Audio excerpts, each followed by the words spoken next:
The number of workers N needed to clean a stadium after a game varies inversely as the amount of time T allowed for the cleanup.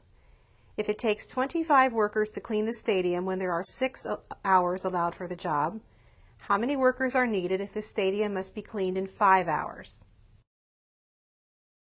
To solve this problem, we first need to remember what inverse variation means. It means that we have a relationship of the form N equals K over T. Now we know something about this. We know that 25 workers can clean the stadium in 6 hours. So we can use that to find K. We substitute 25 for N and 6 for T. That's for T hours. Multiplying both sides by 6, we would get 150 equals K.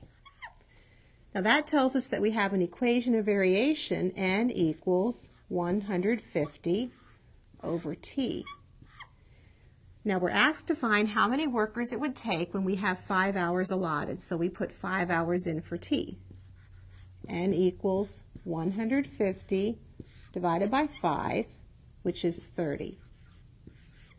So we would say that you need to have 30 workers for the job.